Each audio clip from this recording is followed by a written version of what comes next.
What is up, everyone, and welcome to a very, very special weekend in Rewind, because the Bear and I are not by ourselves this time around. We have two special guests here, Mike K and Adrian Sousa. But because this is my show, right, Bear? You know what's up. These guys are only gonna be on periodically when they think they know more than me about something, which can't be all that much, right? I mean, maybe a little bit, kinda. That was kind of weird. Also, before we get started, I want to give a shout out to Warm Baller Austin, better buy some merch, who said this on Twitter about everyone who gives me a hard time about my predictions. You make great predictions, Jimmy. The teams just throw the matches. This is exactly right. So thank you, Austin. You are a very smart man. And all of you guys in the comments, you can pipe down. Tired of hearing it. Anyway, now let's talk some shop by starting with Arsenal's unlucky performance versus Manchester United. Or maybe it was David De Gea's historic goalkeeping performance versus Arsenal. Maybe that's the best way to say it. I mean, how would you say it, Arsenal fan? I don't want to see David De Gea and his dumb little ponytail ever again. You know, honestly, I feel like De Gea should have saved even more shots. But Arsenal never shoots around the box. All you do is dick around. Look, we're gonna try to make it as pretty as possible. We're gonna do this. We're gonna get like 17 million passes without getting a shot on goal. You guys are magic at that, and it drives me insane. Yeah. Hey, Alexis Sanchez, can you stop doing the thing where you try to dink the ball over the top? It doesn't work. You did it 7 or 8 times. It didn't work once. It's annoying. Please. Well, fun fact for you: Alexis had 34 turnovers in the game. 34. So that's... Are you kidding me? No. Anyway, let's just talk about the game in general. So in some ways, as much as I applauded Arsene Wenger's tactics in this game, because I thought they were really aggressive, I felt like he was really going for it, his back 3 or back 4 or back 5 or whatever he wants to call it just isn't good enough. Now, despite the size of his heart, which is giant, by the way, Monreal is not a center back for me, so he shouldn't be playing there. Then Koscielny isn't elite anymore, if you considered him elite in the past. I don't know if a lot of people do. Then Bellerin seems to be buying into his own hype and not putting in the same type of work that he was in previous seasons. And then Mustafi. I mean, don't even get me started about Mustafi. I'm sure you have some comments on him. I'd like to see the injury report. I'd like to go to the hospital that he probably isn't at because he's not injured. Yeah, fun fact for you, another one. I had a teammate that I'll leave unnamed who I think faked an injury in a big game after he made a similar mistake to Mustafi and went off just the same way. It was his pride and ego that was hurt. And maybe it was just so overwhelming for his subconscious and his conscious to handle that he just like, I have to have an injury here. There's no way I could lose the ball in that situation. Send letters to Mustafi to tell him to stop being a Jesus, bring in the heat. Well, another fun fact for you. You guys are 15 points off the top after 15 games. I mean, you guys thought you were contenders this season. Contenders! Arsenal! Are you serious? I mean, come on, this was the season you're gonna do it. Mesut and Alexis Sanchez's last season with the club. Sure, dude. Yeah. Woo! Way to go, Gunners! Yeah! As for Manchester United, giving up an early goal to a Jose Mourinho managed team is the kiss of death. But giving up 2 early goals to him is peace out. He's gonna know he's gonna win it at that point, and his players know it, and now they should have some good momentum heading into the Manchester derby this upcoming weekend, but they're gonna have to do it without Paul Pogba, who for me definitely deserved a red card for his stomp on Bellerin. And don't at me, even though I know, yes, that Bellerin was in a weird position with his leg and he was kind of doing some Ole defending, but Pogba did nothing to avoid what he did. It was clear as day that he stomped him, cleats showing. And so, I don't know, I mean, I think it's gonna be a difficult task for Manchester. Oh, hi Adrian, how are you? Hello, Jimmy. Now, I just want to say when I first saw this red card, I thought, hey, that ain't right. Bellerin's playing hockey, trying to stop the puck there. Stacking the pads. Looking like Martin Brodeur. Does anyone know who Martin Brodeur is? New Jersey Devils. Yeah, there you go. Thanks. But then upon watching it the second time, Pogba definitely deserved it because that trailing foot, his trailing foot, made sure he hit both of Bellerin's legs. He got his right foot as well. So it's a double stomp. But perhaps the most disgusting part of it is when he clapped the referee. No, I don't think that's clapping disgusting. the referee. Come on, that's gross. That's not gross. That's gross behavior. I call that sarcasm, and I appreciated it. I know, I laughed. I mean, I gotta say, I admit, I laughed when I saw the headline that was like, Paul Pogba could face harsher punishment for applauding the referee. I don't think he will, because of all the reactions you could have. A lot of it is very aggressive. That was more passive aggressive. Like, hey, You're a dick, ref. All right, I'll see you like next time. Maybe in the tunnel in the parking lot, you asshole. You know, and you have a big smile on your face, but you're not doing anything. Whereas, let's say a Joey Barton, for example, would just pop right into his face or spit or antagonize in some other different way. That's it. I don't think he'll get a ban. I think Jose Mourinho and some of his players have escaped bans this season already. So yeah. Oh, yeah, people are escaping bans all over the place. Guardiola escaped a ban for his heated conversation with Nathan Redmond. That was pretty heated. What's going on here? Yeah. You want us to laugh at you again? Arsenal! Oh yeah, woo! 15 points. Back 15 games in, way to go. Also, while we're in England, I want to give a shout out to Newcastle for taking a 1-0 lead over the defending champions Chelsea before they let Eden Hazard do whatever the hell he wants to lose 3-1. Who are the lads? And to David Moyes, I want to give a shout out to him and West Ham for taking a 1-0 lead over this season's eventual champions Manchester City before doing what West Ham does best, and that's losing games. Way to go, fellas. And then a shout out needs to go to Bobby Firmino and Philippe Coutinho, who were both superb in Liverpool's 5-1 win over Brighton, which gave Mohamed Salah a much needed day off from having to carry the team on his back. And then, of course, a shout out needs to go to Big Sam Allardyce for winning his first ever game in charge of Everton, because that's what Big Sam Allardyce does. What a legend. And speaking of legends, I think it's time to give some real legendary love to Inter Milan manager Luciano Spalletti, who couldn't figure out a way to win Serie A with Roma over the last few seasons, but with the talent at his disposal this season with Inter like Mauro Icardi and Ivan Perisic. And for me, this is the most important thing, with Inter not playing in any European competitions this season, which, as an example, Chelsea used to great effect last season to win the Premier League. They just cut out all the extra travel and games and pressure. So I believe that Inter have a real legitimate chance to win the league, as does Napoli, of course, who unfortunately ended up losing to Juventus 1-0 this weekend, or actually it was on a Friday. Why would you put that game on a Friday? On a goal by former Napoli striker Gonzalo Higuain. But Napoli are one of the highest scoring teams in Europe for a reason.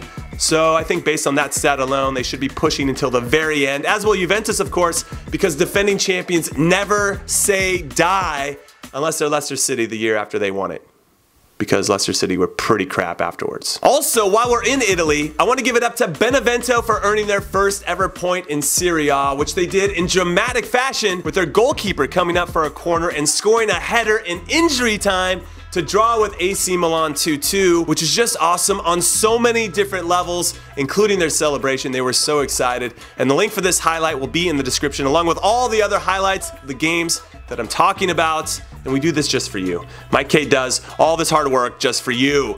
But this result is definitely not awesome for new Milan manager Gennaro Gattuso, who was minutes away from winning his first ever game in charge, and now he and his club sit in 9th place, a full 18 points behind Inter Milan at the top. So I know what you're thinking. First, manager Ino in, and second, they're worse than Arsenal. They're 18 points behind. That's got to make you feel somewhat good that there's another team out there that has a storied history that's doing pretty shitty. The thing about the Arsenal game is that like the tactics were there, and Arsene Wenger seemed to come out with a lot of firepower. He's coming out with a lot of energy. But do you want me to talk about the Arsenal game? No, I mean you guys lost, so the result was the result. Did I? No. And speaking of jobs that manager Ino should get, Borussia Dortmund needed to win this weekend to break their slide, and we all knew that they wouldn't, as they drew 1-1 with Bayer Leverkusen because they got punished for continuing to play a very high line defensively, and it's costing them major points and really a chance to do anything of consequence this season, since they are now 10 points back from Bayern Munich, who are back to being super once again. Super Bayern, Super Bayern, hey, hey, Super Bayern, Super Bayern, hey, hey, Super Bayern, Super Bayern, hey, hey. Especially since RB Leipzig, who is in 2nd place, got smoked 4-0 by Hoffenheim, which means the gap between 1st and 2nd is 6 points, which means this league is a lot more interesting at the bottom of the table, since FC Köln is 3 points away from making it to the knockout rounds in the Europa League, but sit on the bottom of the Bundesliga on 3 points. 3 points after 14 games, and that's 8 points behind the team that's in 2nd to last place. And what the f is that? How is that even possible? And speaking of what the f, let's head to France for This Week in Neymar, because PSG lost to 16th place Strasbourg 2-1 despite having close to 75% possession and 29 shots. But honestly, the big news, for me at least, was PSG manager Unai Emery, who I'm convinced is still not the right guy for the job, electing to have Edinson Cavani on the bench and starting killing Mbappe up top instead, which I'm all for, giving players a rest, especially against opponents that you should beat with your third team.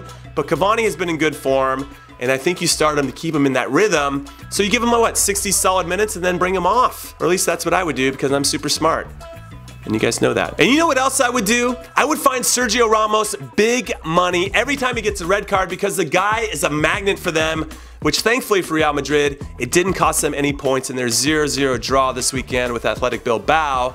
But it earned Ramos his 19th red card in La Liga, which is a new league record. Which means it could cost them next week when they host Sevilla because his leadership and presence on the field cannot be replaced. I've seen Madrid's roster and it's impossible. Also, they missed a huge opportunity to gain points on Barcelona, who dropped a lead at home to draw with Celta Vigo 2-2.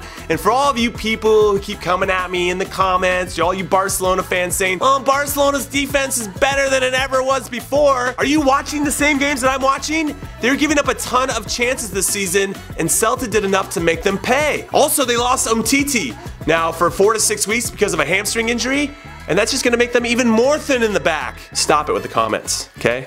Let's get on the same page over here. Talking real talk, talking facts. But just like Real Madrid couldn't take advantage, either could Valencia, who lost their first game of the season 1-0 to Getafe, which means the only club to gain points on everyone else in the top 4 was Atletico Madrid, thanks to an 88th minute winner from Antoine Griezmann, which means not only does Atleti equal their club record of 18 games unbeaten in the league, which was last set in 1991.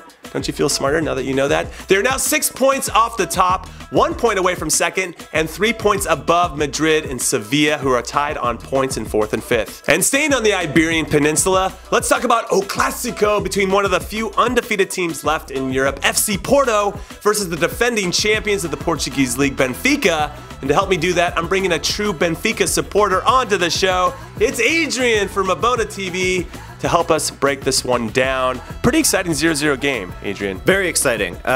If you're an FC Porto fan, if you're a Benfica fan, you're just sitting there stressing the whole time. Yeah, it felt like Porto got the majority of the chances. And all of the breaks that should have gone for Porto didn't happen. Maybe there was a penalty kick call on your captain early on in the first half. And then I think the sideline referee missed an offsides call in the second half. And then Porto just missed a ton of chances anyway. So in some ways, as much as you might be happy with the result, if you're Porto, I think you're maybe even more happy if you're a Benfica supporter. I think that if you're a Benfica fan, you're very happy with this result because me personally, I'm going to go out and get a Musa Marega jersey, Benfica jersey, because he was our best signing of the season despite being an FC Porto signing because he missed sitter after sitter. He has the luck of Lukaku right now and maybe the touch. Even worse than Lukaku's at the moment. So would you say like the Renato Sanchez of Porto? Don't talk to me about Renato Sanchez, man. He never should have left. He's too young. He never should have left. He never should have left. No. He's way too young to be going from FC Porto, what am I saying? SL Benfica to Bayern Munich at 18 years of age after one season in which he established himself. And now he's in the graveyard of careers called Swansea. Yeah, the elephant graveyard of careers. And I think it's not going to work out for him there either. So it's like, what's next for him? Well, I assume coming back to Benfica and trying to resurrect all of his potential. Yeah, I think that might be the next move for Bayern because just send him back on loan to Benfica. So do you think Benfica would even take him back at this point? Is he even good enough for Benfica anymore?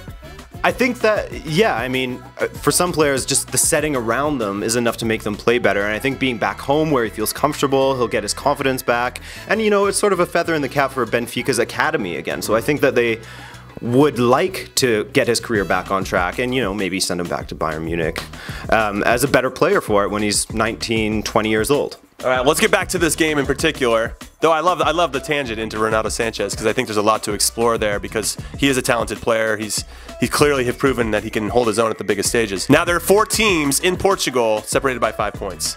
Porto's still on top by 1 point. Sporting, Clube de Portugal, some people call you Sporting Lisbon. They won this weekend. They were one of the big winners. They gained some points on both Porto and Benfica.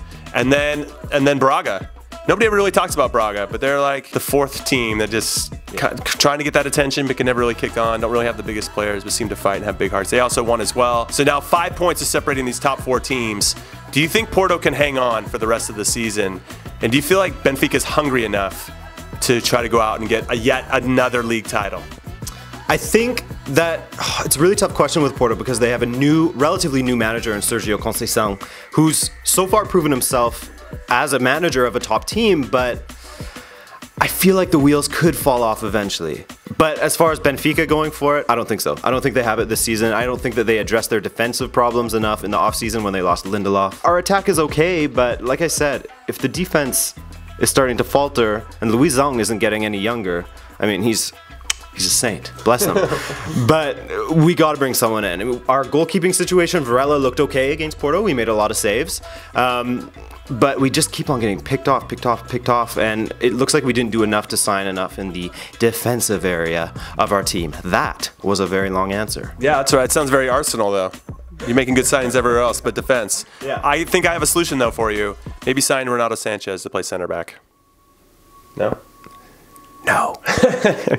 Adrian, everybody, from RabonaTV. And now on to another rivalry as Besiktas casually scored 3 goals in the second half like it was no big deal to take down one of their biggest rivals, Galatasaray, 3-0, which means that Gala now loses their place on top to Istanbul Başakşehir, while the top 4, which includes Fenerbahçe too, of course, are only separated by 4 points. So I expect it to be tight all season. And then another rivalry is ahead for us as Monterrey and Tigres, who share the same region in Mexico and who definitely do not like each other. Well, they will be competing in the Liga MX final after Monterrey beat Morelia 4-0 in leg 2, and Tigres beat Club America 3-0 in the second leg of their semifinal matchup as well. So both teams are coming into this final in fuego form, but Monterrey has been the best team all season. Also, fun fact for you, this is a 2-legged final, and Monterrey will be hosting leg 1 on Thursday, and the second leg is on Sunday. And I just don't know if I'm into 2-legged finals. I think the team with the best record should be rewarded for being the best team over the season, and they should get to host a one-off final. And you know what? We can get more into this epic final. It's gonna be epic during previews and predictions later. I don't know, I just don't feel like you guys wanna comment on this, because a 2-legged final, is that really fair? Is there any advantage to doing well in the regular season? Who wants to go first? Me personally, I don't think that they're very fair. Especially, that's how the CONCACAF Champions League final is too, as well, right? Yeah, so like, especially like a final of that stature, 2 legs, what? Yes, I mean the Champions League, you know, what do you think? Where are you? Yeah, I mean, that's just how almost all finals work, and the ones that don't work like that should work like that. I agree. As well. Yeah. I mean, you don't see the MLS Cup final being played in 2 legs, whereas the other playoff matches are in 2 legs. Right. The final's the final. That's it. You know? Cool, I'm glad we're all in agreement. High five. It's awesome. Yeah, we didn't do that one. Do one more time. Yeah, it was better. I just want to hear the clap. Also, speaking of finals, I want to give it up to Toronto FC and the Seattle Sounders for both making it back to MLS Cup after Seattle beat TFC in the final last year in penalties, because MLS is not an easy league to have consistent success in. And after last year's relatively boring 0-0 final in the frigid cold, which happens a lot in finals in all competitions, I feel like. Well, 0-0 boring games because everybody's a little bit nervous. I really expect there to be a few goals in this one. Also ×2, I would like everyone to know that I will not be making it out to Toronto for the final this time around, and I feel bad about that. But I'll be back to Toronto soon, so don't you worry. And don't you worry for all of those that are wondering if I forgot about the Warm Ballers Fantasy Premier League. I didn't! I'm just terrible at fantasy stuff, and my team sucks. But I do want to honor the guys at the top who keep bringing their A game week in and week out. And I'm going to start with Luis Dawes, who is on top by 6 points. Then Keith Neal and his Flamingo FC in second. And then my favorite named team in the whole entire fantasy world, Inu FC, who are being managed by Luis Velasquez. But focusing on Luis Dawes and his top of the table team, he has Eden Hazard as his captain, De Gea in goal, Salah, Kevin De Bruyne. I mean, do I need to read any more? The guy is killing it. So continued success to you, Lewis, and to everyone else at the top, and we'll see if you guys can keep it up through May. And don't you worry, part 2 about who won the Warm Baller starter kit for predicting the correct scoreline for Arsenal United, because I'm going to tell you right now who the winner is, and it is not Mike K. It is Wolf XD Gaming. So congratulations, big man, and please hit me up on Twitter or Instagram or the YouTube messages, and we'll sort you out. Also, before I go, I want to give 3 last shout-outs, and the first one goes to Gornik Zabzri, who this time last year were in the Polish 2nd division, and I'm pretty sure I butchered your name. And now you guys are on top of the table by 3 points over Legia Warsaw in the 1st division, so hopefully you guys can keep it up after the winter break and pull off the miracle. And Mike's Polish, so I guess this is a big deal for you? You support Gornik Zabzri? I do now, because they're in first. I do want to say to my Polish people out there, do widzenia. I thought you were going to say like, kurwa Legia. No. Well, you should, because kurva means f.